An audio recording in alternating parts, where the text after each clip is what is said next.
Hola, welcome.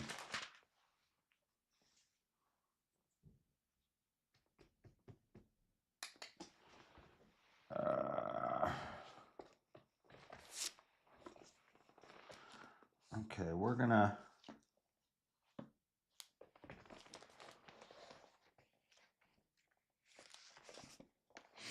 be doing a little more deep study into Leviticus 19 today.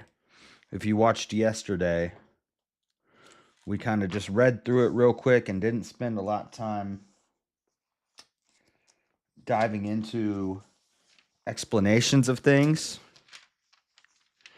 And I think we need to do that because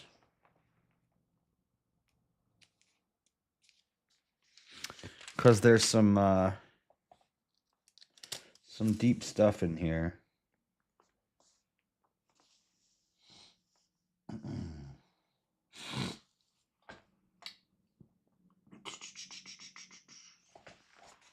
But first, I'm looking for something else real quick.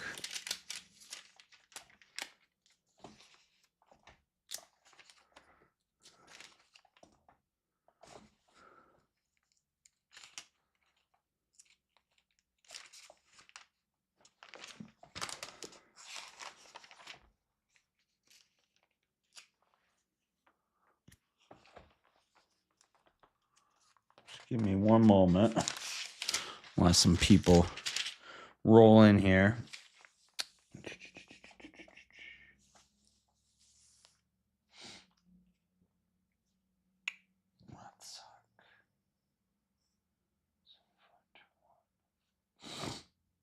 Ratson. Ratsak.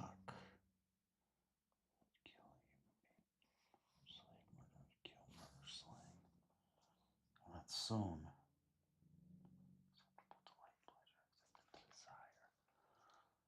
Ratson. Ratson. Ratson. 7.22.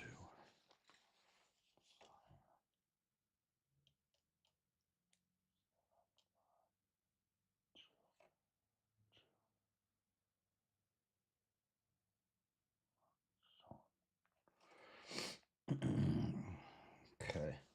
I'm just making a note from yesterday. Okay.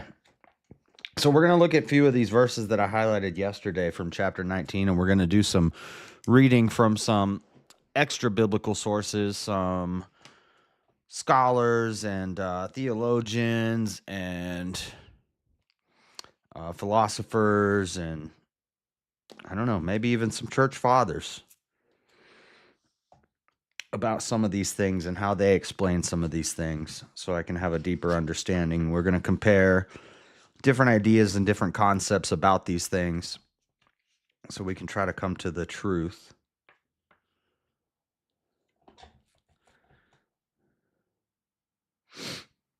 Neither lie to one another. Okay, that's not important. Thou shalt not curse the deaf, nor put a stumbling block before the blind, but shalt fear thy God. I am the Lord. That one was interesting to me because I wondered if it's more metaphorical or actually literal. Don't make fun of disabled people. And that's what most of the Google searches are telling me, that it literally means don't make fun of the disabled, which is a good virtue. Like, I could see why that would be in Leviticus, but to me it seems like it's talking about non-believers, but I'm not trying to do like my own interpretation here, but I want to see if there's anybody that agrees with me. So we're going to look at Leviticus 19:14. I mean, it could be as simple as it just means what it says it means. Most of the other laws are not metaphorical, so it would make sense that it means what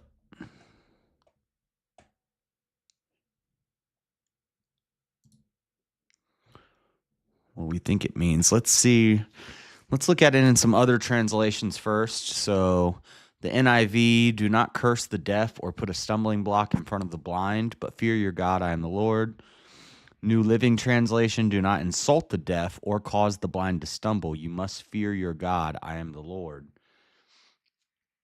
English Standard Version, I like the ESV. You shall not curse the deaf or put a stumbling block before the blind.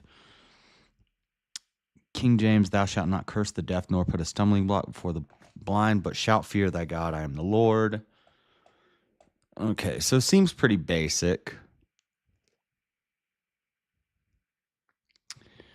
So some cross references. Deuteronomy 27:18 says, cursed is he who lets a blind man wander in the road, and let all the people say amen. Now, what's Deuteronomy 27 talking about? Deuteronomy 27 is curses at Mount Ebal, the blessings of obedience. 27:18. Cursed be he that removeth his neighbor's landmark. Cursed is he that lieth by his father or his mother. And all the people shall say. So this is curses. Cursed be he that perverteth the judgment of the stranger, fatherless, and widow. And all the people shall say amen. Cursed be he that maketh the blind to wander out of the way. See, when I read that, it seems to me like it's talking about non-believers. But it's saying that it's literal. Open your mouth. So Proverbs 31:8-9. Open your mouth for those with no voice. For the cause of all the dispossessed, open your mouth, judge righteously, and defend the cause of the poor and needy. Isaiah 29:18-19. On that day, the deaf will hear the words of the scroll, and out of the deep darkness, the eyes of the blind will see. See? So it's referencing me to Isaiah, which is talking about the non-believer. The humble will increase their joy in the Lord, and the poor among men will rejoice in the Holy One of Israel. Job 29:15, I served as eyes to the blind and as feet to the lame. So I think the answer here is that it means both. I'm leaning towards it means both. It's literal. You know, you don't want to mess with disabled people. You don't want to pick on the blind man and like put a rock in his pathway. But I think it's also metaphorical. Metaphorical? Is that a word? I don't think that's a word. I think it's also a metaphor. Metaphorical. That's like when you say problematic. That's one of those dumb person words that people say to try to sound smarter. Metaphorical. Metaphorological. It's metaphorologically. Ignosis. Yikes, a rock before the blind. That's not cool. Metaphorical. No, it's just a metaphor. Problematic. No, it's just a problem. I told my AI, stop saying problematic. It makes you sound like you don't have good grammar. It makes you sound like a low IQ person when you say that. The correct way to say it is that is a problem, not that is problematic. And my AI said, my chat GPT said, okay, I'll do that. From now on, I'll say that is a problem instead of problematic. So AI listened to me. AI is like, huh, he's right. We shouldn't take these words that people colloquially say and normalize and repeat them. Got to stop that. Yeah, so I think it's a metaphor and it's also literal because it's referencing me to things. Do not oppress a hired hand. Deuteronomy 24. Okay, we're going to look into this too. And we actually read about this in Exodus 22, but we're going to get to this. But you must not exploit or oppress a foreign resident, for yourselves were foreigners in the land of Egypt. Let's know what try mistreat them. They cry out at me in distress. Surely hear their cry. Deuteronomy 24. That's something we're going to be talking about here in a minute. Deuteronomy 24, 14 and 15. Do not oppress a hired hand who is poor and needy, whether he is a brother or a foreigner residing in one of your towns. Do not oppress a hired hand who is poor and needy, whether he is a brother or a foreigner residing in one of your towns. You are to pay his wages each day before sunset because he is poor and depends on them. Otherwise, he may cry out to the Lord against you, and you will be guilty of sin. Do not rob a poor man because he was poor. Do not crush the afflicted at the gate, for the Lord will take up their case and will plunder those who rob them. Then Isaiah 35, 5 and 6. Now see, when we go to Isaiah, it gets more metaphorical. I almost said it again. In that context, can you say it? It seems more like a metaphor, metaphorical. See, if I Google it, it's going to say that it's a word, but it's not a good word. Metaphorical. It's listening to me. A characteristic of or relating to metaphor, figurative. Many of our metaphorical expressions. It's just it's one of those bad words. You know, you can find problematic in the dictionary. You can find irregardless in the dictionary. It's one of those, it's overly redundant. What up, Fredo? Finally in time for a Bible study. Right now we read Leviticus 19, and there's some things I have questions about, so we're doing like some deep dive into it. So right now we're on Leviticus 19:14. It says, "Thou shalt not curse the deaf, nor put a stumbling block before the blind, but shall fear thy God. I am the Lord." And I'm wondering, is this a metaphor for like the non-believer, or is this literally like, don't mess with disabled people? And I think the conclusion that I'm coming to is that it's both. Because I'm looking at this thing, it's referencing me to things that really talk about not oppressing poor and afflicted people or disabled people. But then it references me to Isaiah, which is metaphor for the non-believer. The eyes of the blind cannot see. They're like the deaf who cannot hear and the blind who cannot see. The non-believer is... There's some New Testament stuff in here. See, therefore, let us stop judging one another. Instead, make up your mind not to put any stumbling block or obstacle in your brother's way. See, that's a metaphor. It's not... I don't think this verse is talking about literally throwing a rock in front of a blind guy. I think it's saying, don't cause the non-believer to stumble. But I think it could also be both, because God probably doesn't want us picking on disabled people. So that would make sense. Anyway, unless there's commentary from like church fathers or scholars or something. But then there's this liberal website called the Theology of Work, which is talking about like at your job, you need to give people with disabilities special rights in the workplace because Leviticus 19 says so. See, I think they're taking the joke too far. But I don't see any commentary from that one website I usually go to. What's that one website I usually go to? Okay. In righteousness shalt thou judge thy neighbor. We understand that. Okay, we're going to look over this one again. I wanted to read more about this on that one website, if I can find it. Thou shalt not avenge nor bear any grudge. This is 18 and 19. Leviticus 19, 18 and 19. Thou shalt not avenge nor bear any grudge against the children of thy people. Oh, no. Sorry, that's a different thing. I wanted to make a note on that.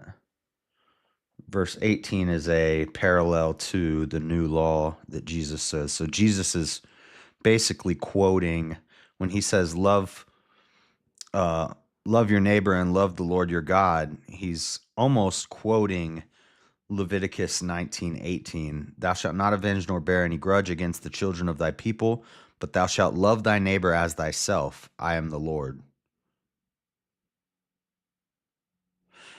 18, New Covenant. New Covenant parallel.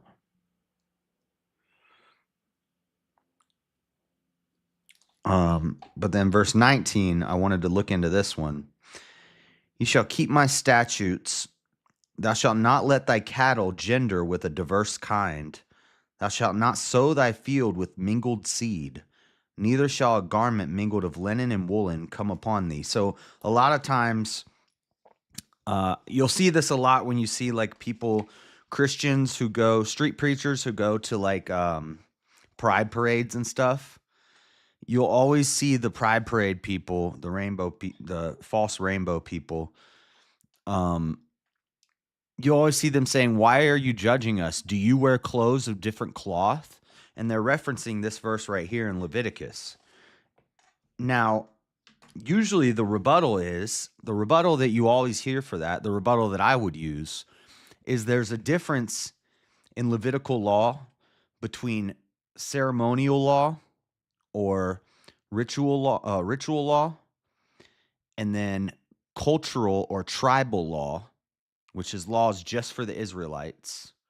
Ceremonial law would be laws for how we do our sacrifices, laws for how you do a wedding, laws for I don't know, how you make or ordain a priest, like we read about in Leviticus 8 through 10.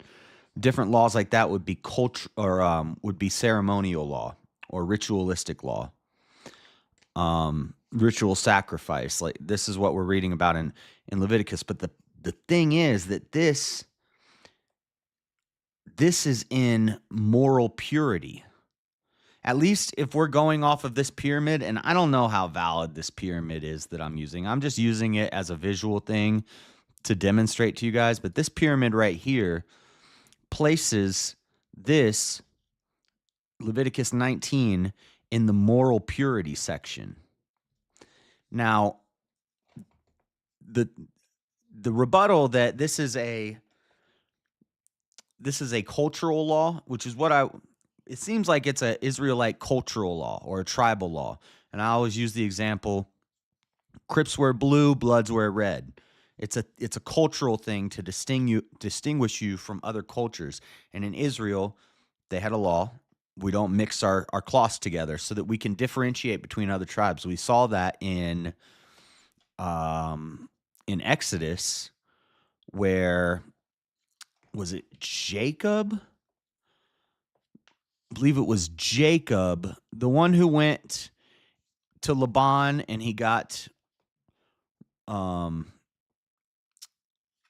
Rebecca and the other girl from Laban, and he had to work for him for 14 years, and he ended up taking a bunch of his cattle, and he picked out the speckled ones. He only wanted the speckled ones, and the reason he did that was so that he could tell his herd from the other herds in the other tribes, because the speckled ones would mix with the speckled ones, and they would make more speckled ones. Or with the rams, he'd have the striped or the with some of them he had the striped ones or the speckled ones. He'd pick ones that looked a specific way so that when they bred, they would look a specific way. That way he could tell his herd from the other herds. And God made his herd greater. So I feel like this cloth thing is just a cultural or a tribal law for the Israelites. It's not something that matters today. You're not sinning if you're wearing a polyester cotton blend, But my qualm here, the problem I'm having is that in this pyramid, which this pyramid could be BS. This is Bible Book Club from Susan B. Merrill. So a woman made this in 2023. This could be total nonsense. The only reason I got it is because it gives us a visual of what we're looking at in Leviticus. This could be wrong, but this has this verse in the moral purity section. So I want to look deeper into this and see if this is actually a moral law and not a cultural or tribal law. The verse I'm talking about is Leviticus 19:19, where it says you can't mix linen and wool together. No two cloths. You've probably heard this before where they say, "Oh, do you wear cloths of two different kinds? Well, then you're sinning." That's what the Bible says. And it was for certain people at a certain time, so they did not live like the pagans around them. Yeah, exactly. So and that's always what I've heard and what I've said. I guess the only problem I'm having is with this pyramid thing that I'm looking at. But now that I look at who made it, I don't know who Susan B. Merrill is. Like I don't know. So I do want to look into it a little deeper and see if I can't remember what that website is that gives me all like the scholars and fathers and theologians and bishops and all that stuff who wrote about certain verses. Hopefully it'll come up when I Google this. Leviticus 19:19.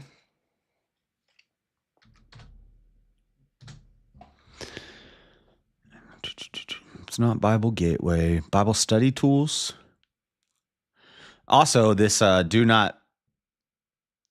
not Bible Hub. Biblia? Is it this one? No, it's not this one. It's not showing me the website I'm looking for. Not Bible Hub. Bible Study Tools.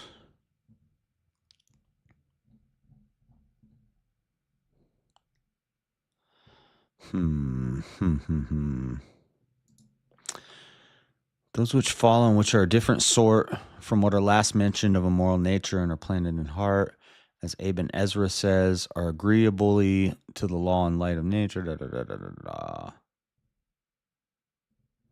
Cross references. Nah, this is not helping me. Hold on. Let me see if I do this. Leviticus 19:19 essentially instructs people to keep God's statutes by not mixing different kinds of livestock, seeds, or fabrics together, symbolizing the call for Israelites to remain distinct and separate from other nations. Upholding a principle of holiness through purity and separation from practices considered impure, it can be interpreted as a command to not adulterate or contaminate things that God has created distinct from one another. So, yeah. Okay, so that's the proper answer. I'm just making sure. So this pyramid, I mean, they're just grouping things together loosely. I don't think that's a moral law. And it's also never reiterate. Enduring Word, this is the website. I need to save this website. This Enduring Word is pretty cool. This one, Enduring Word, is good because it gives you like breakdowns from scholars and philosophers and theologians who wrote about these different verses.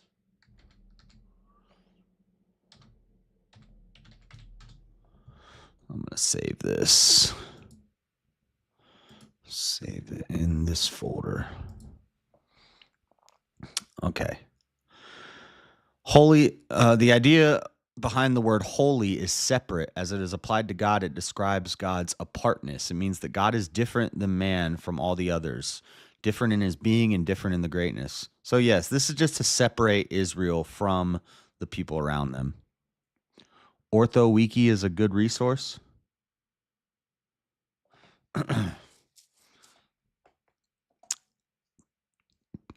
OrthoWiki, let me save that because I'll forget. There's another one too that sometimes pops up that I like. OrthoWiki.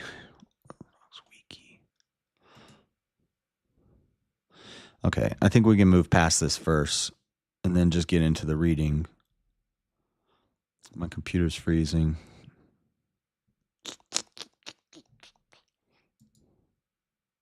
Bad gateway. What the? Bad gateway.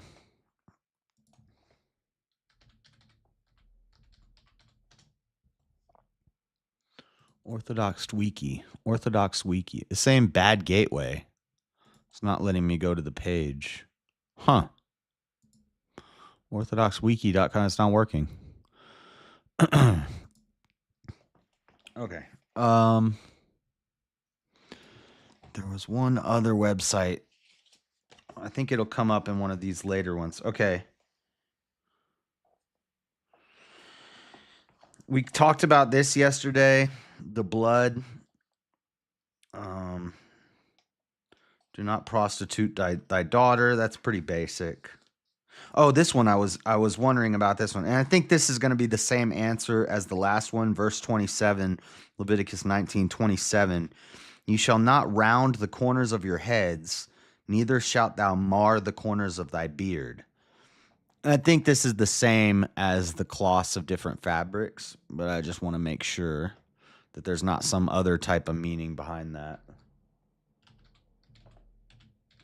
And then also, like with the whole leprosy stuff, there's also like cleanliness, purity, ritual purity for food, skin, mold, bodily fluids. You know, the issue that we read about yesterday, that was a mess, literally. That's like literal cleanliness, not just like spiritual cleanliness, but like literal bacteria infections and and like open wounds and stuff like that. It has all sorts of rules for that stuff. But 1927 meaning prohibits rounding the corners of the head and marring the corners of the beard. This verse is part of a set laws that prohibit specific types of cutting or shaving that were associated with pagan mourning rituals. Okay, so same thing. I have like a hair in the back of my throat. This verse prohibits cutting or trimming the hair into special shapes, such as rounding the corners of the head. You can't get an edge up. You can't get an edge up. This was a practice of some pagans. So getting edged up is pagan. They my barber rounded. I gotta tell him, don't round my neck. It's pagan. Including the ancient Egyptians who shaved their hair into a circle around their head to honor the sun god Ra. Let's find a picture of that. I think I know what it looks like. Egyptian head shave to honor Ra.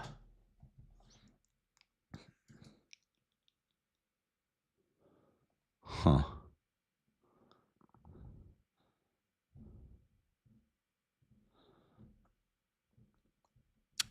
There's like hieroglyphs and stuff, but there's no good. Dude, they got a Drake cut. They got it cut like Drake. They got an edge up and it's rounded.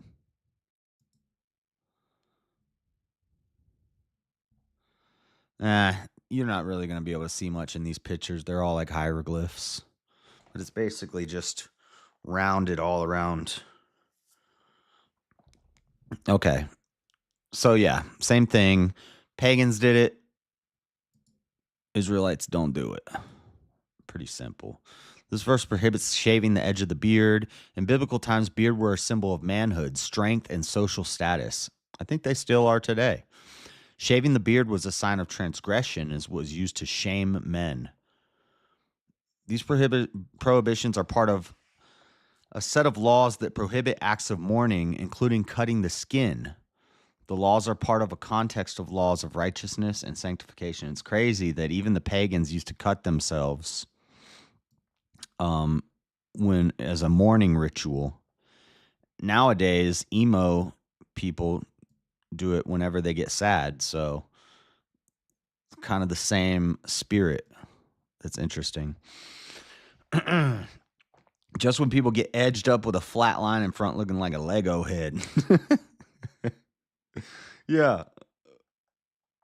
Oh, I don't got nobody with an edge up. I got none of my Legos have have that, but I know what you're talking about. All my Legos are Star Wars Legos. They all have like helmets and hoods on.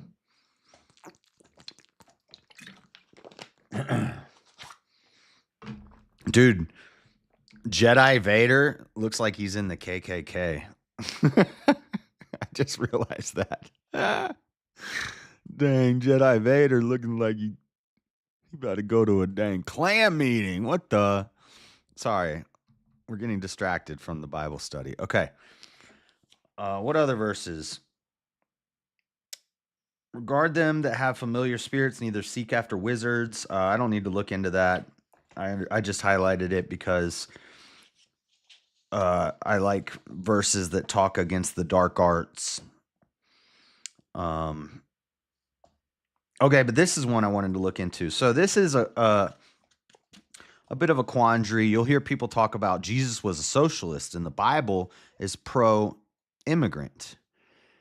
And I do see, so in Exodus 22, now in Leviticus 19:33, we see this repeated a lot.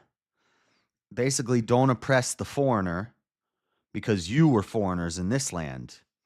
Now, I think, before we look into this, I think the justification is God also, doesn't he command them to build a wall? I know they bring down walls, like the walls of Jericho, but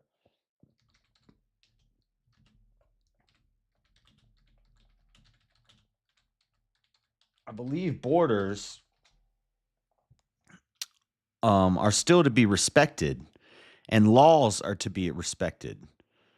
So, legal foreigners who you welcome into your city to sojourn with you or visit with you, you wouldn't oppress them just because they're from somewhere else, or not pay them. In Exodus, it talks about, or in Deuteronomy, it talks about how you pay the sojourner or the visitor or the foreigner the same way you would pay anybody else.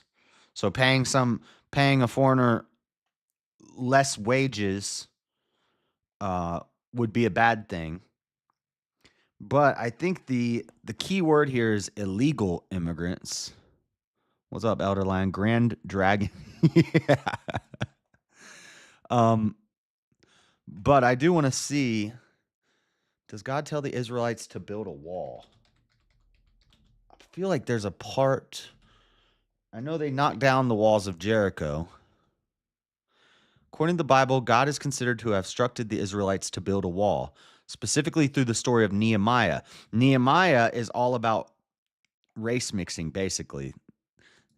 He's mad at the Israelites because they can't keep the census properly. They can't keep the numbers properly or the genealogy properly, because they keep sleeping with people from other tribes, and it's causing problems in their record keeping. But in Nehemiah, which I covered Nehemiah on my show like a year ago, and I read through it. I don't remember them building a wall, but I knew there was definitely some wall building that God commanded, where God inspired him to rebuild the damaged walls of Jerusalem, signifying the importance of protection and security for the city and its people. Based. So that's how, when somebody brings this up to you, when somebody says, well, Jesus in the Bible says you're supposed to not oppress the foreigner, and you're supposed to, love the foreigner because you were foreigners too. And then they'll say Americans were foreigner immigrants when they came here. When Americans came to America, nobody owned the land. There was just a bunch of let's be nice. There was a bunch of different tribes here, and they were doing some unsavory things, and they had no idea what property rights were or anything like that. And we came over here and we claimed the land, and then we helped the peaceful ones, the peaceful tribes, and the savage tribes that were eating each other. We went to war. And the only way we won that war was by fighting with the peaceful tribes, or we never would have won. So, what am I getting at? I'm getting at, immigration, biblically, so it says, okay, you guys are probably like, why are you talking about politics? Because it's a pertinent thing right now, and it gets brought up to Christians a lot when they say Jesus would not have deported the immigrants. And they'll point to verses like this, Leviticus 19:33 and 34. And if a stranger sojourn with thee in your land, ye shall not vex him. But the stranger that dwelleth with you shall be unto you as one born among you. And thou shalt love him as thyself, for ye were strangers in the land of Egypt. I am the Lord your God. Now, the Israelites did not illegally come into Egypt. Egypt welcomed Joseph in, then he welcomed his family in under which Pharaoh was it? The Pharaoh that worked for Potiphar, that Joseph worked for. When Joseph came in, and then he brought his family in after the 7 years of plenty and the 7 years of plague, all the Israelites came to get food, and Joseph said, "These are my people. Can they stay here?" And the Pharaoh said, "Yeah, they can stay here, Joseph. I'll give them a chunk of land. You can have that chunk of land right over there." Now, the later Pharaoh was a real jerk, and he turned them all into slaves. But the point was, they were invited to sojourn or to visit or to stay there. They were invited in. They were welcomed in. They went through a process. They requested it of the Pharaoh. The Pharaoh said yes, allowed them in to sojourn there for a time.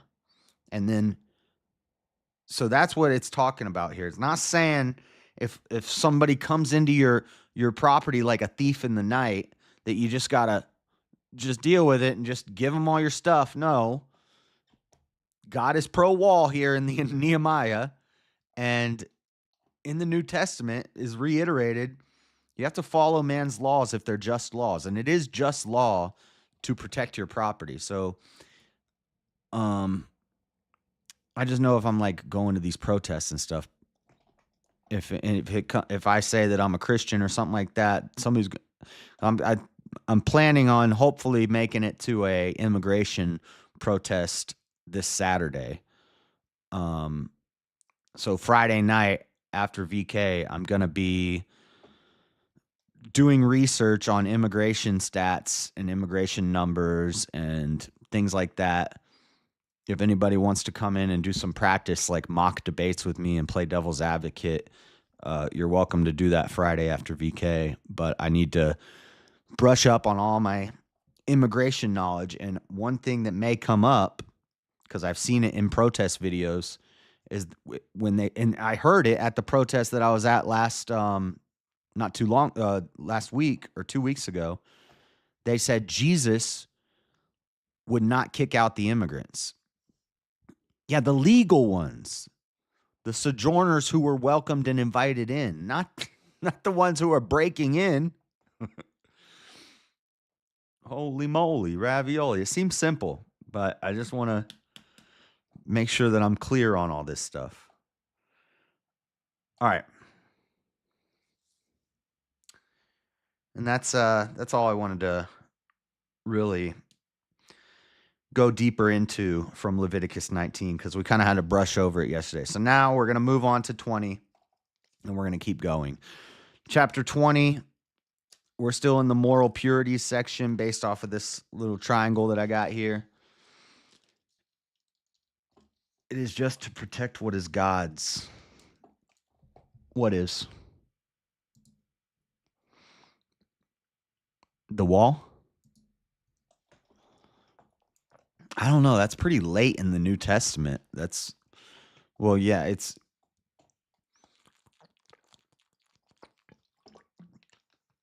But it's to protect the Israelite, the people and their properties. They build a wall. Because that's another thing they'll say, well, the wall's not very Christ-like. You might want to check out Nehemiah. You may be wrong about that. In times of hardship, when there's enemies besetting you from all sides, it may be necessary to build a wall. I can make arguments how it could be Christian to not throw out immigrants, but it has massive holes that I think are indefensible. Yeah, I think there's arguments to we should love our enemies, but when the Bible's talking about not to vex the stranger who's sojourning with you, those are people who are invited in and welcomed in. Those are people who, you trust, so you let them stay with you. They earned it, something like that. Not enemies who are breaking in. And I think that's made pretty clear throughout the Bible. So yeah, the legal immigrants, and you have a legal immigration system to allow people in when they go through the right systems. Get a gold card. Maybe they got 5 million on them. They get themselves a gold card. We're getting too political about this, guys, but I have immigration on my mind, and it was something we read yesterday, so it is kind of relevant. Okay, chapter 20. These are penalties for breaking the moral laws. Chapter 20. And the Lord spake unto Moses, saying, Again, thou shalt say to the children of Israel, Whosoever he be of the children of Israel, or of the strangers that sojourn in Israel, that giveth any of his seed unto Moloch, he shall surely be put to death. The people of the land shall stone him with stones. There's another important thing. That's important too. So if you invite a stranger, a foreigner, into your land to sojourn with you, and they're keeping up their old practices that they did, maybe the Israelites let a pagan come in and they say, all right, you can stay with us for a little while, and we'll treat you right. But you start bringing that crap that you were doing over there into here, you shall surely be put to death. Look at that. So if you come over here and you're eating the cats, you're eating the dogs, you're done. That's based. I love the Bible. I love it. That's an important one. Okay. And I will set my face against that man, and will cut him off from among his people, because he hath given of his seed unto Moloch, to defile my sanctuary, and to profane my holy name. By seed there, it means their child, giving their child to Moloch, the statue, the baby statue. The devil is not welcome. That's right. That's right. You don't get to bring that. Don't be bringing that over here. We don't want that mess. I think they had to live by the customs too. Yeah, I bet. Yep. That would make sense.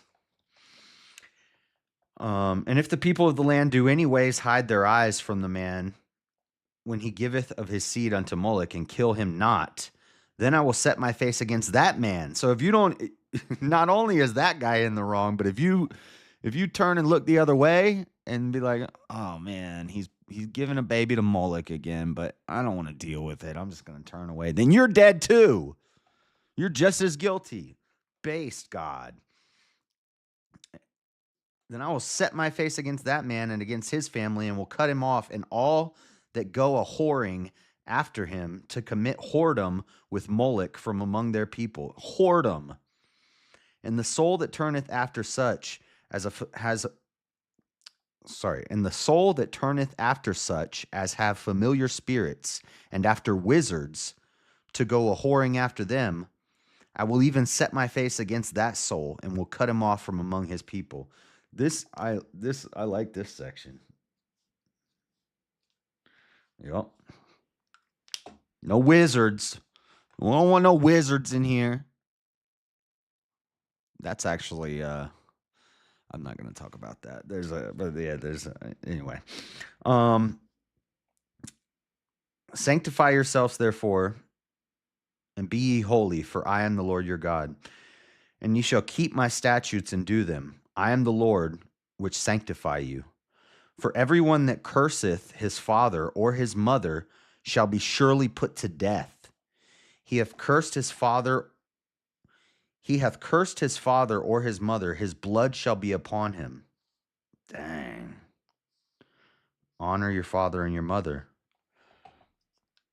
And the man that committeth adultery with another man's wife, even he that committeth adultery with his neighbor's wife, the adulterer and the adulteress shall surely be put to death. To death! I've never committed adultery. You know that?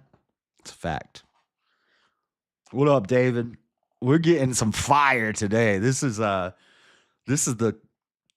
Leviticus was getting rough there for a bit, you know, when we got 4 pages about how to treat leprosy. It was getting a little rough there, but we're into the good part now. And the man that lieth with his father's wife hath uncovered his father's nakedness. Both of them shall surely be put to death. Their blood shall be upon them. And if a man lie with his daughter-in-law, both of them shall surely be put to death. They have wrought confusion. Their blood shall be upon them. If a man also lie with mankind, as he lie with a woman, both of them have committed an abomination. They shall surely be put to death. Their blood shall be upon them. You notice when, as soon as we got to Leviticus, Jalen was in here talking smack about me, saying I needed to be more Christ-like, and I'm not a real Christian. He says stuff like that to me all the time. As soon as I got to Leviticus 18, 20, he's nowhere to be found. He don't want to hear this part.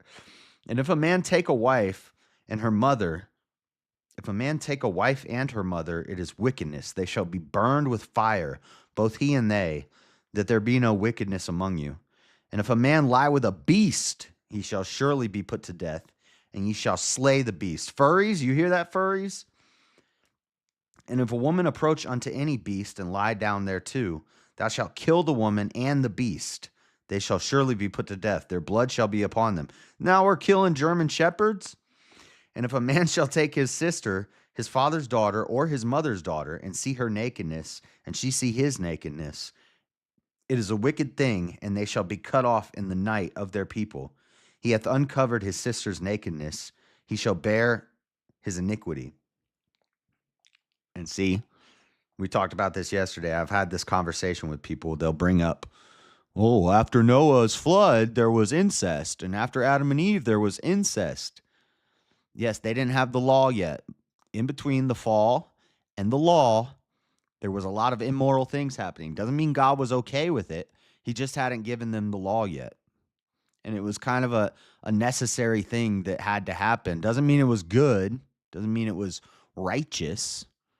But it had to happen, or else we wouldn't be here today. There would be no human race.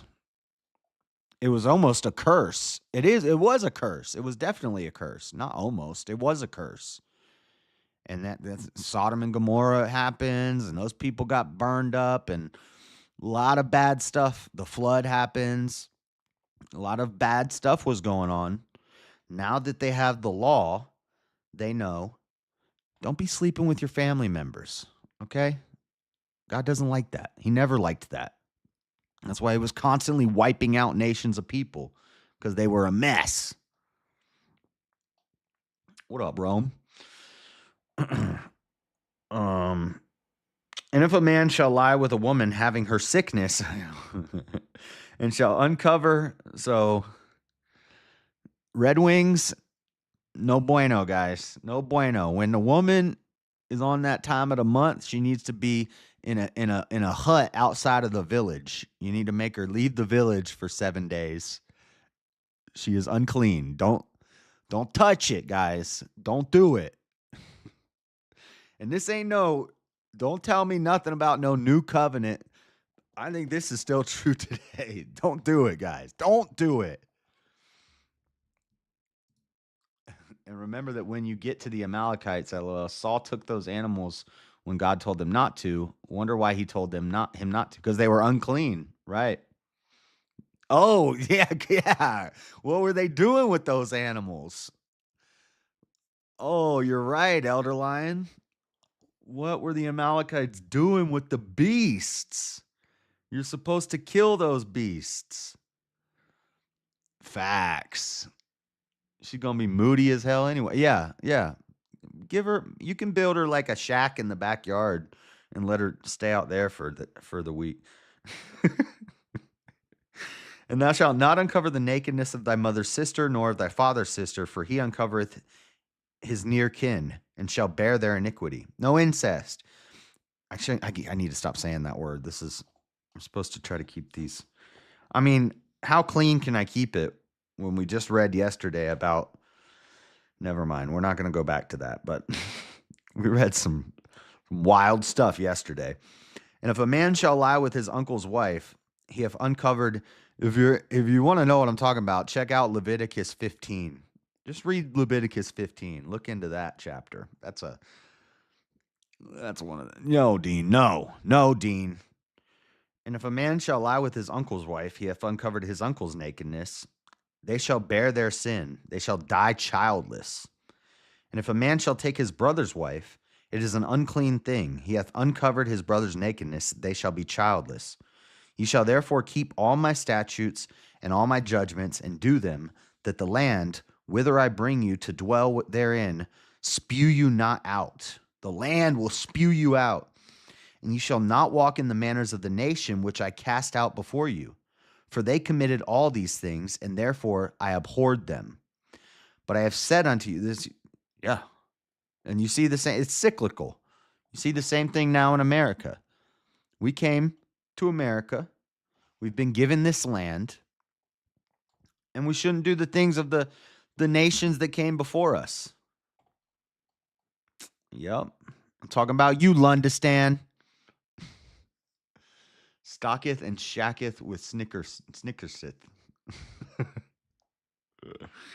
But I have said unto you, ye shall inherit their land, and I will give it unto you to possess it, a land that floweth with milk and honey. I am the Lord your God, which have separated you from other people. Based. I like that. Oh, America's a nation of immigrants. No, we were given this land that floweth with milk and honey. We're separated from other people. Ye shall therefore put differences between clean beasts and unclean, and between unclean fowls and clean, and ye shall not make your souls abominable by beast, or by fowl, or by any manner of living thing that creepeth on the ground, which I have separated from you as unclean. And ye shall be holy unto me, for I the Lord am holy, and have severed you from other people, that ye should be mine. A man also, or a woman that have a familiar spirit, or that is a wizard, shall surely be put to death. They shall stone them with stones. Their blood shall be upon them. Ain't no wizardry. Sorry, Harry Potter. You're getting stoned. You're getting stoned, Harry. You're a wizard, Harry. To the stoning pit with you, Harry. Excuse me. Okay, chapter 21. So those are the punishments. Basically, you're gonna die. Scorpio, you're gonna die. Capricorn, you're gonna die. What are we on? 21? Priest qualifications. So we're back at the priesthood. Priest qualifications. Qualifications for the priests. And the Lord spake unto Moses, speak unto the priests, the sons of Aaron, and say unto them, there shall none be defiled for the dead among his people, but for his kin that is near unto him, that is, for his mother and for my eye is twitching. I Googled it. It's either due to too much caffeine, lack of sleep, or stress. I don't get stressed out. I don't believe in stress. But I do sleep weird hours and not as much as I should. And I do drink a lot of caffeine. So that's why my eye twitches. So that's why I'm trying to drink more water. But I drink pre-workout, which is like packed with caffeine. And then sometimes I drink coffee while I'm doing these. And I drink coffee while I work, so I'm probably drinking too much caffeine. Harry Potter was always getting stoned. I know he's got pot in his name. Shall none be defiled for the dead among his people, but for his kin that is near unto him, that is, for his mother, and for his father, and for his son, and for his daughter, and for his brother, and for his sister, a virgin that is nigh unto him, which hath had no husband, for her may he be defiled. What does that mean? 21:3. What? It's not telling the priest they can.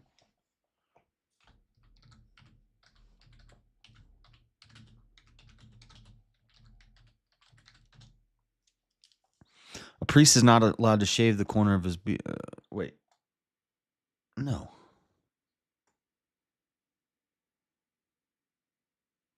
This is not right. This is wrong. I put Leviticus 21:3 and it's talking about shaving the corners of the beard. That is not Leviticus 21:3.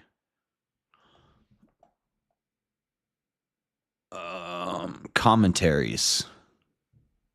Oh, it is Bible Hub that does this. Okay, Bible Hub has commentaries sometimes. So Ellicott's commentary for English readers. And for his sister, a virgin that is nigh unto him, that is, a maiden sister who still remains in soul relationship with him.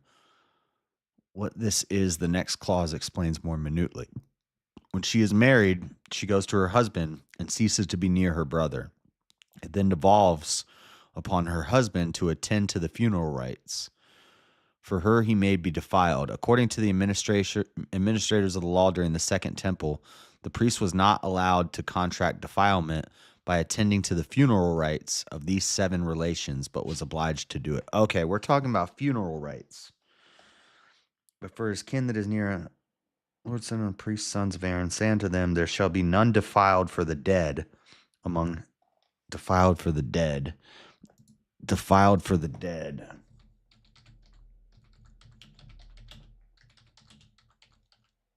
Bible meaning.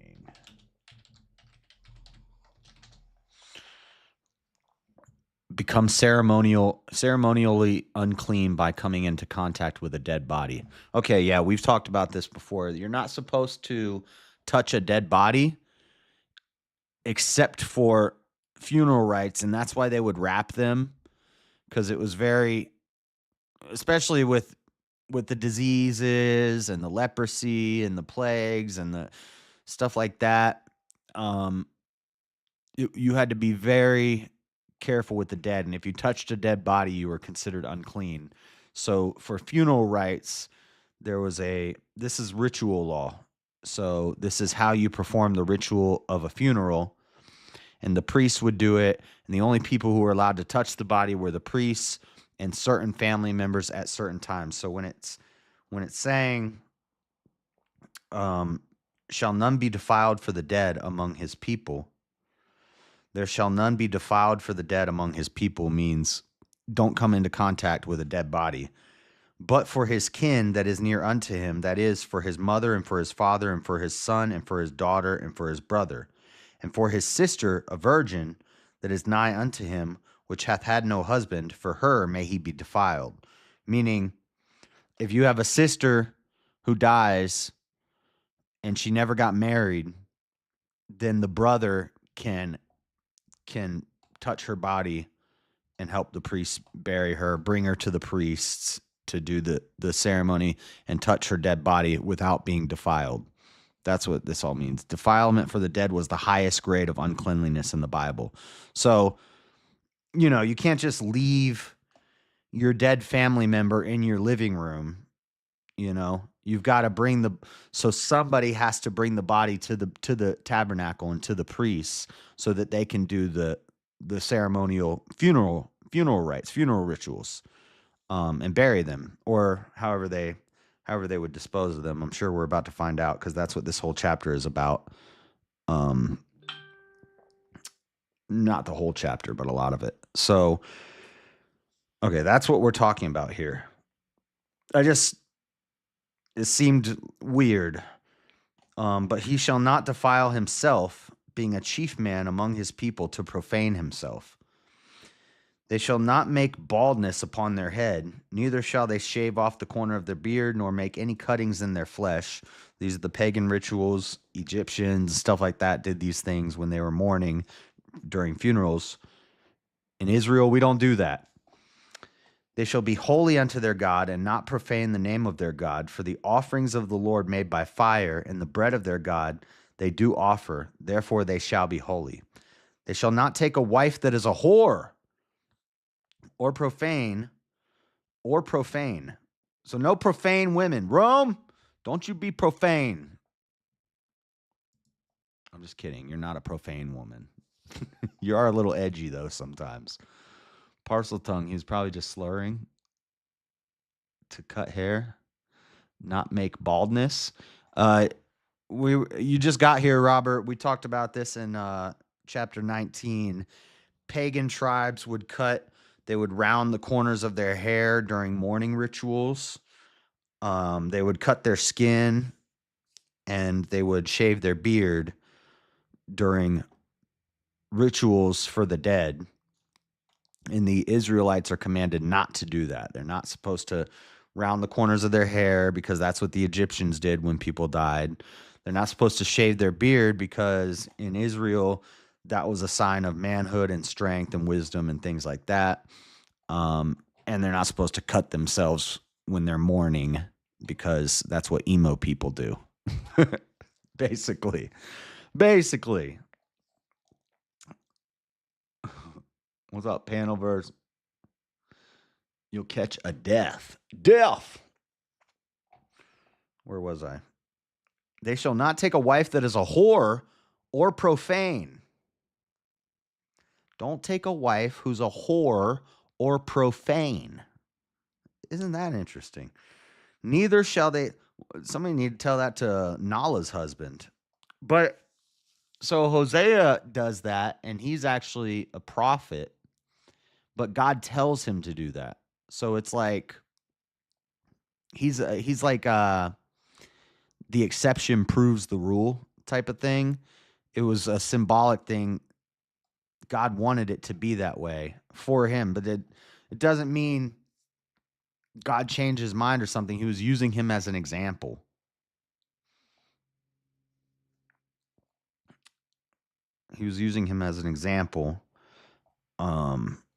And to fulfill prophecy. But yeah, in general, don't be taking whores for wives, guys. Thou shalt sanctify him, therefore, for he offereth the bread. Never mind. Thou shalt sanctify him there. Y'all don't know what I'm thinking of. Maybe you might be able to figure it out. But note to self, prophet, not prophet. I won't take a profane wife, don't worry. Moses pre-refuted emos, pretty based. Yep. Thou shalt sanctify him therefore, for he offereth the bread of thy God. He shall be holy unto thee. For I am the Lord which sanctify you, am holy. And the daughter of any priest, if she profane herself by playing the whore, she profaneth her father. She shall be burnt with fire. This episode is not going to be monetized. YouTube's going to give me a yellow dollar sign on this one. I don't care about the monetization in these. It's just funny to see that I'm just reading the Bible, and some of them will get the yellow dollar sign.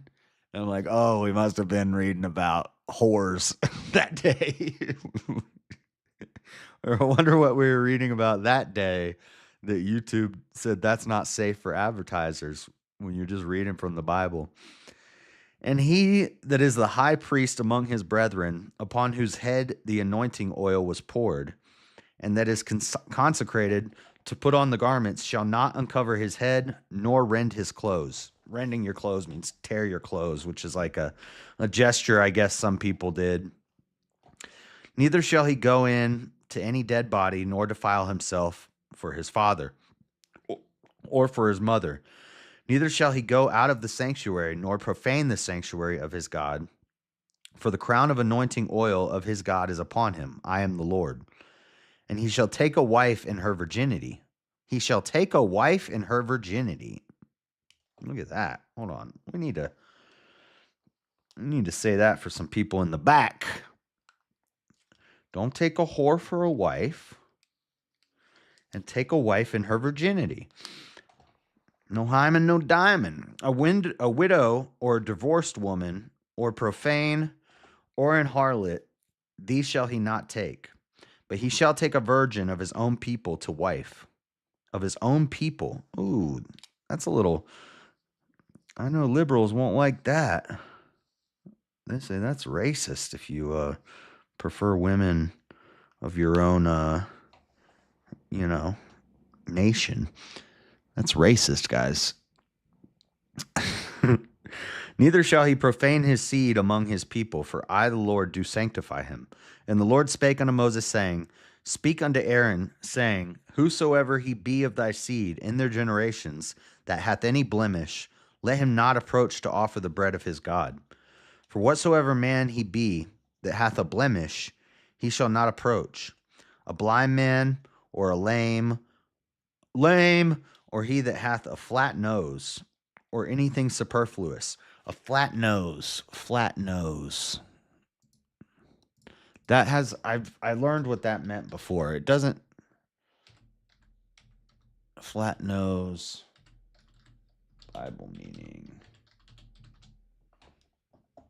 Bible, flat nose is a deformity that prevented a member of the priestly family from serving at the altar.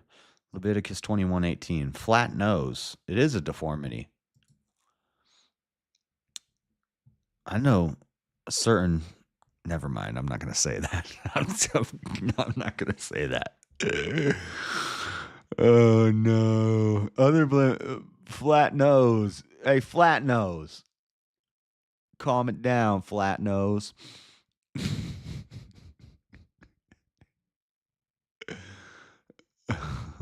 I'm trying to find... The flat nose is understood to refer to a nasal deformity, which, according to Levitical law, rendered a priest ceremonially unclean. Superficial as a mug. Back on the incest train? Well, no, because there's a lot of people in the nation now. And it doesn't say anything about,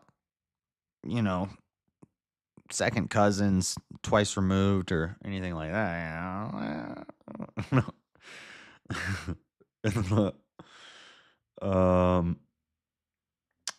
Flat nose or anything superfluous. Superfluous, not superficial. Superfluous. I can't turn the page. I can't. There we go. Some people lick their finger. I never did that. I don't like finger licking. Finger licking good. Only time I'm finger licking is if I'm eating some chicken on a mission. Okay. Or a man that is broken-footed or broken-handed, or crook-backed, or a dwarf, or that hath a blemish in his eye, or be scurvy, or scabbed, or hath his stones broken. Hath his stones broken? Does that mean what I think it means? Hath his stones broken. Does that mean... Because the stone, castrati, they used to say castrati would be the removal of the stones in the stump. If y'all are picking up what I'm putting down here, castrati was someone who had there were 3 forms of castrati. One of them was just the removal of the stones. One is the removal of the stones and the stump. And then one of them is where you don't remove it, but you use some sort of like chemical castration. They had some sort of thing that made somebody infertile. 3 types of castrati. So I'm thinking this means what I think it means. Stones broken.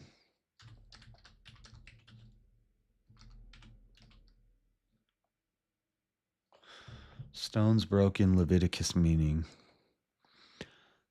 This is differently interpreted in Mishnah-e and by other Jewish writers. Some say it signifies one that has no testicles, or only one. So the Septuagint and the Jerusalem Targum, others whose testicles are broken or bruised. So jarki, or are inflated. So Akiba, Eden, Ezra. So yeah, it means what I thought it meant. It means what I thought it meant. Yes, pre-trunops have broken stones. Yes. Okay, so you can't be a priest if you have broken stones. No man that hath, or be a dwarf, no man that hath a blemish of the seed of Aaron, the priest shall come nigh to offer the offerings of the Lord made by fire. He hath a blemish. He shall not come nigh to offer the bread of his God. He shall eat the bread of his God, both of the most holy and of the holy. Only he shall not go in unto the veil, nor come nigh unto the altar, because he hath a blemish, that he profane not my sanctuaries, for I the Lord do sanctify them. And Moses told it unto Aaron, and to his sons, and unto all the children of Israel. No broken stones in the temple. Chapter 22, sacrifices. 23, 24, 25. What time is it? It's 11:48. We might stop after this one, which means we only did 19, 20, 21, 22. Well, that's four chapters, and we did a deep dive in 19. But we really only got 3 because we read 19 yesterday. So it's only 3 chapters today, which is less than usual. But I would like to get to bed at a decent hour today. Chapter 22. So we'll stop, and chapter 22 is kind of long, so we'll stop after 22, and that way tomorrow we can do ritual feasts and 23, 24, 25, 26, 27. We can finish Leviticus tomorrow.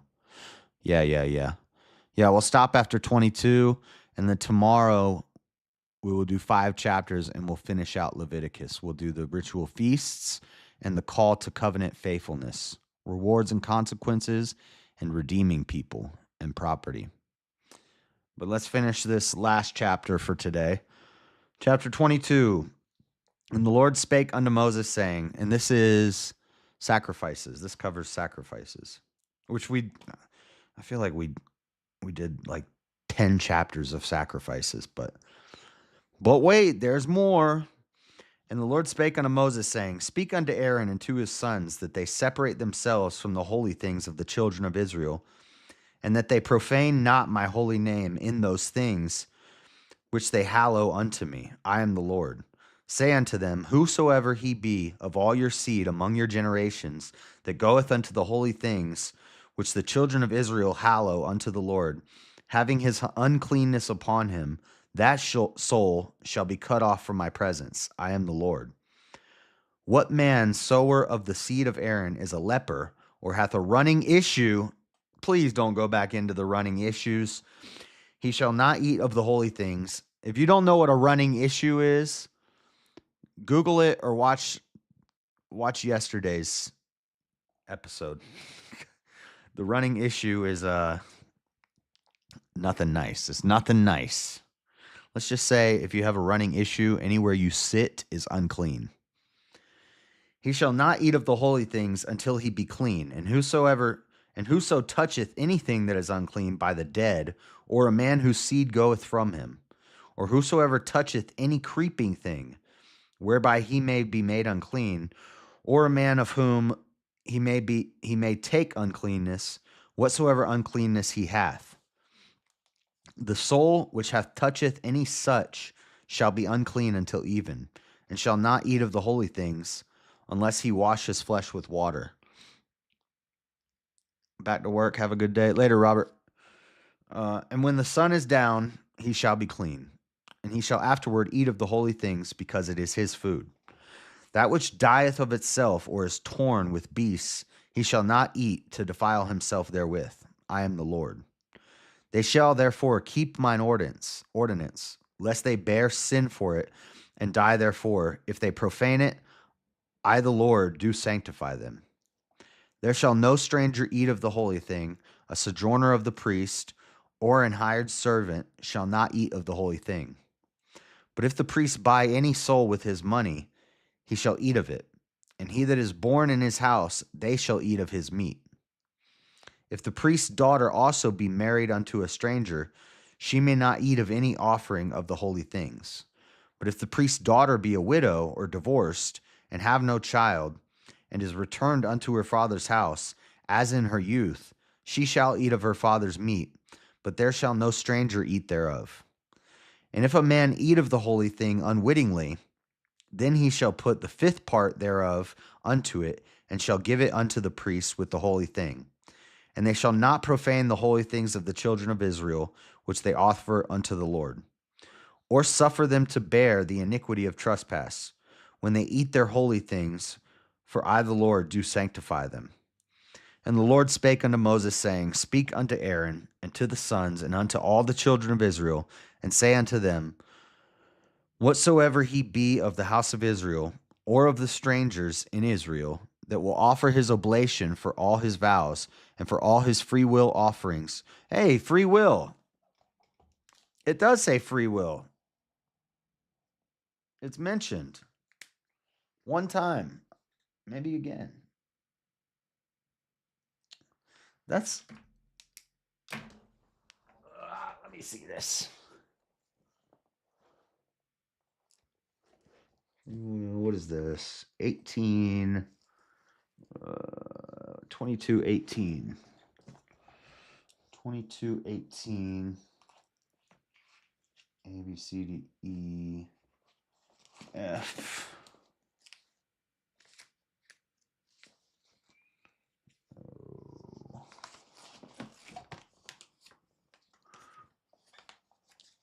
Let's see what this is in Hebrew.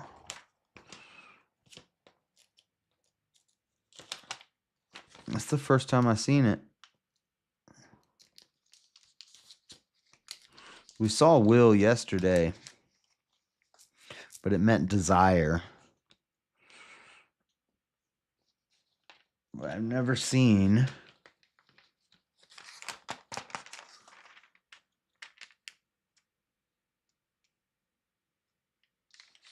freedom, freely, free woman, free will. Oh, it's mentioned 1, 2, 3, 4, 5, 6, 8, 9, 10, 11, 12, 13, 14, 15. It's mentioned 18 times in the Bible. But I want to see. But it's only used in two different ways. But it's mentioned 18 times. The two ways are 5071 and 5069. 5071 and 5069. Well, I'll be a monkey's uncle. 5071 and 5069.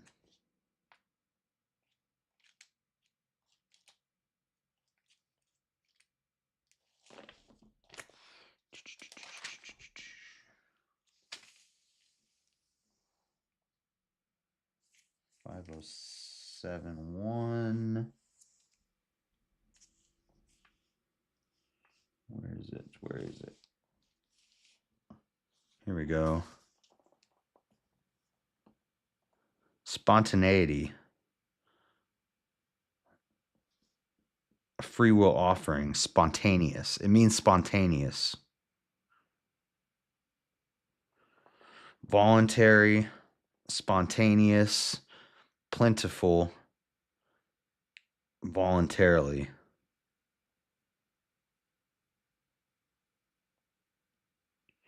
This offering, so it's a specific type of offering.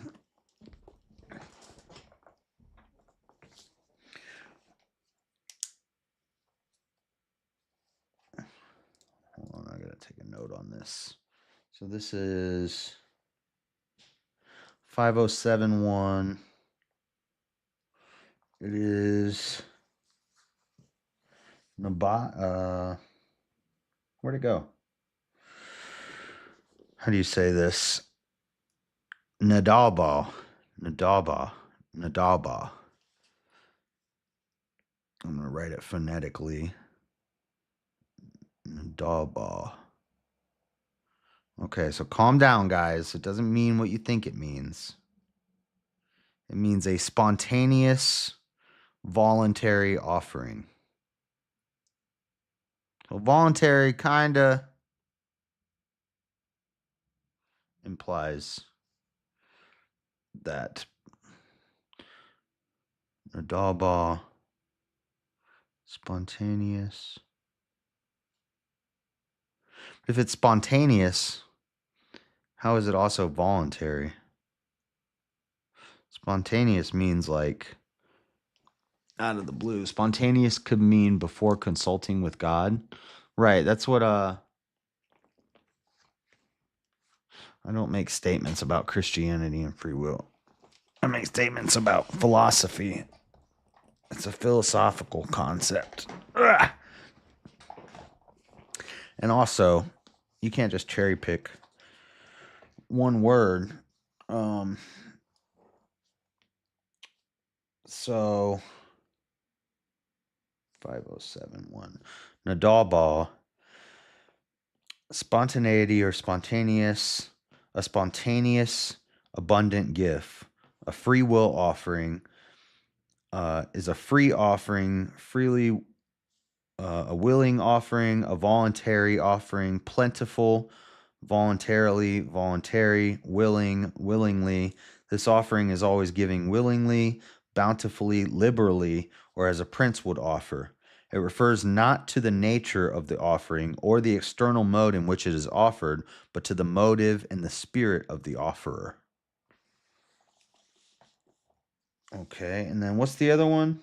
5069.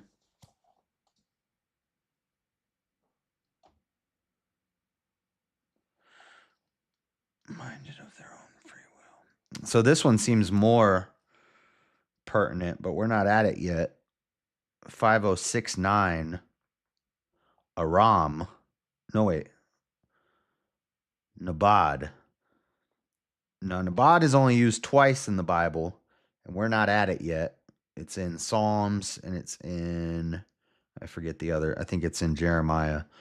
Nabad means to give liberally, freely offered, free will offering, offering willingly, minded of their own free will.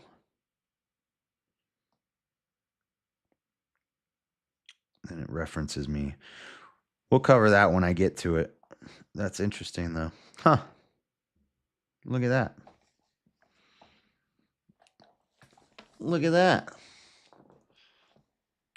Dean, come on now. That's a joke. You're not supposed to be looking into it that deeply. See? And this, it's not enough to change my mind. But it does help sway me. But none of y'all came up with it. I had to come up with it myself. I had to find it myself. Nobody could have pointed this out to me. Okay. But this here, Nadal ball is not the concept that we're talking about. When people talk about free will, this isn't the concept they're talking about. The other one might be, but we'll find it when we get to it. I'm not there yet. And for all his free will offerings, which they will offer unto the Lord for a burnt offering, you shall offer at your own will a male without blemish of the beeves of the sheep or of the goats. But whatsoever hath a blemish, that shall ye not offer, for it shall not be acceptable for you. And whosoever offereth a sacrifice of peace offerings unto the Lord to accomplish his vow, or a free will offering, same word there, offering in beeves or sheep, it shall be perfect to be accepted there, shall be no blemish therein. Blind or broken or maimed or having a wen or scurvy or scabbed, ye shall not offer these unto the Lord, nor make an offering by fire of them upon the altar unto the Lord. Either a bullock or a lamb that hath anything superfluous or lacking in his parts, that mayest thou offer for a free will offering, but for a vow it shall not be accepted. Ye shall not offer unto the Lord that which is bruised, or crushed, or broken, or cut, neither shall ye make any offering thereof in your land. Neither from a stranger's hand shall ye offer the bread of your God of any of these, because their corruption is in them, and blemishes be in them. They shall not be accepted for you. And the Lord spake unto Moses, saying, When a bullock or a sheep or a goat is brought forth, then it shall be 7 days under the dam, and from the 8th day and thenceforth it shall be accepted for an offering made by fire unto the Lord.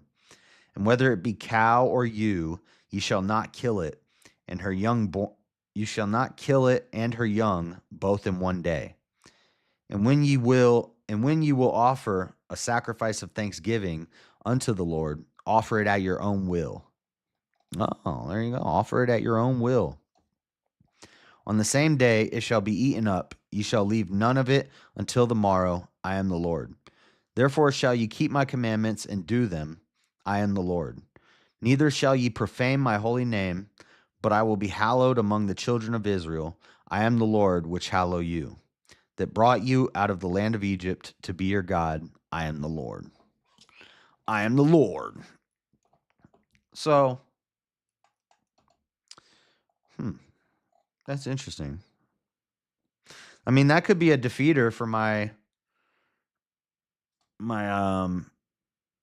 saying that that is a defeater that free will is never mentioned in the Bible.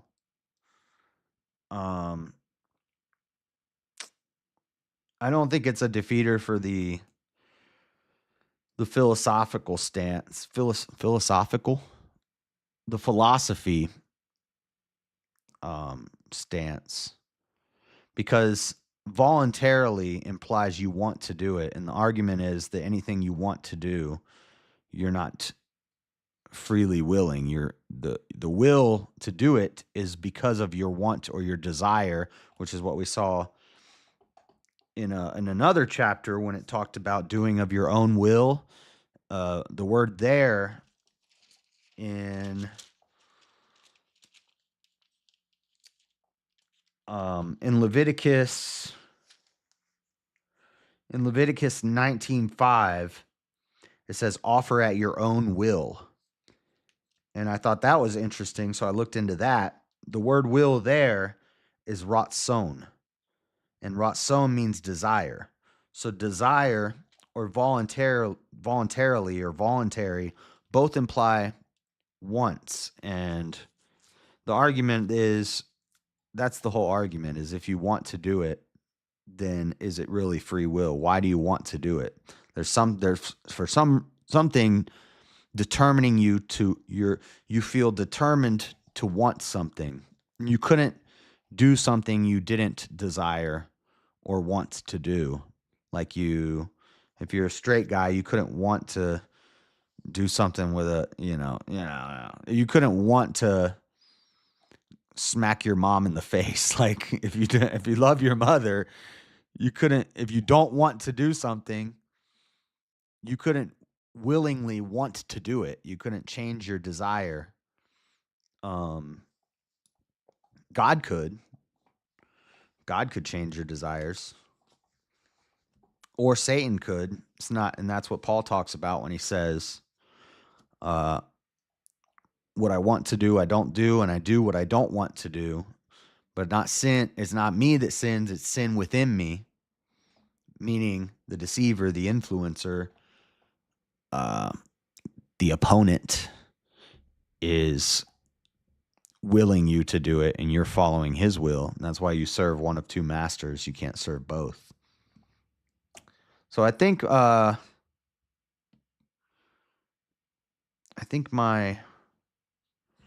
concept still stands, but that is that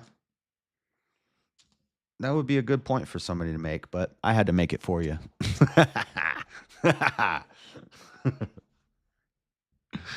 I'll defeat my own arguments. Okay, so, but I do want to get to, well, I could look into that another day. I think it was Ezekiel. It was either Ezekiel and Psalms.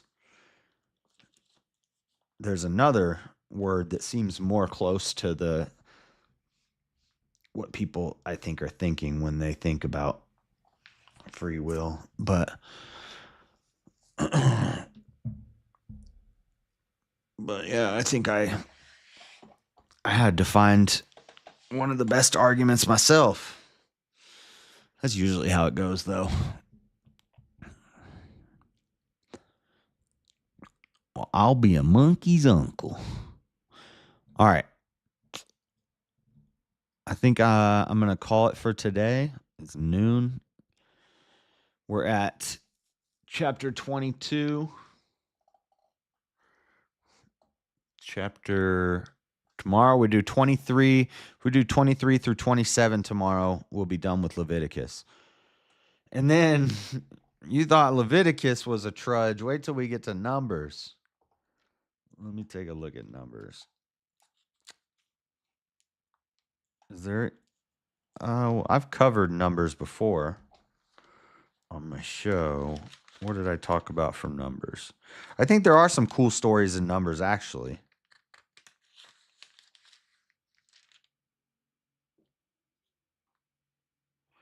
Laws concerning jealousy.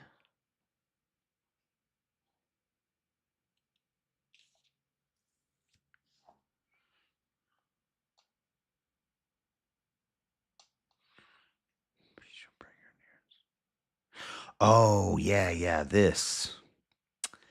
Numbers 5 is something that people will use to say that the Bible supports abortion. And I did a deep dive into that and a debunking of that argument a long time ago on my show. So I've covered that before. That's an interesting one. So we get to redo that again. But yeah, Numbers is the census. They take the census. The first census is taken. It's record keeping. It's the genealogy. And then we got multiple chapters of begets and numbering. Like Gershon made the Libnites, and so-and-so numbered this many thousand, and these people gave this people, and this people begat this people, and these families were of this family, and this people begat, and we'll get a lot of that. Duties divided among the Levites, laws concerning jealousy, priestly benediction, God's punishment of Israel, the 70 elders. Just kind of taking a look through Numbers. I'm trying to think if there's any big stories in Numbers. Prophecies of Balaam. Oh, the talking ass. This is in Numbers. The talking donkey. Balaam's talking donkey is in Numbers. The angel in Balaam's ass. That's an interesting story. The slaughter of the Midianites.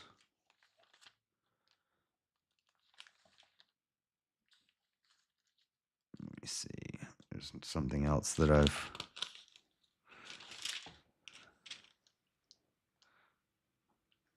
Bacon of Moses in the plains of Moab. Children of Israel, saying to them, when you passed over Jordan, drive out all the inhabitants of the land before you, and destroy all their pictures and destroy all their molten images. You shall dispossess the inhabitants of the land. I have given you the land to possess it. Yeah, we're gonna see some tribes get slaughtered in Numbers. How many chapters are in Numbers?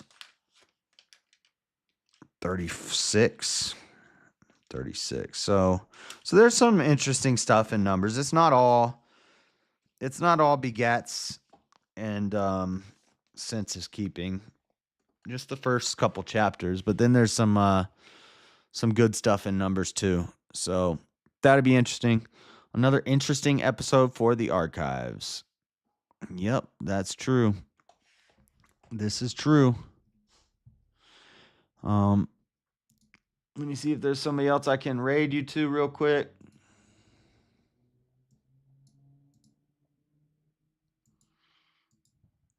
Probably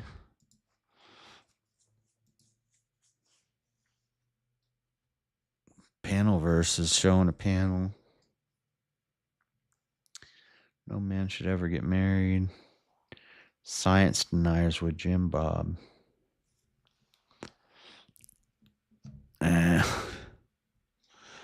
I'll send you over to Joel. No man should ever get married. I don't know what Joel's talking about, but I'll send you over there. All right.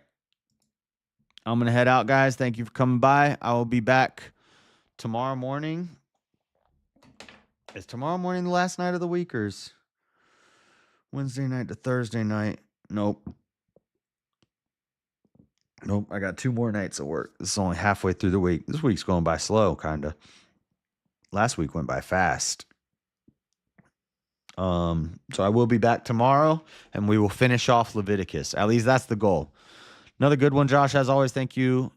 Thanks for your time going through this. No problem, man. Say hi to Joel Friday from me.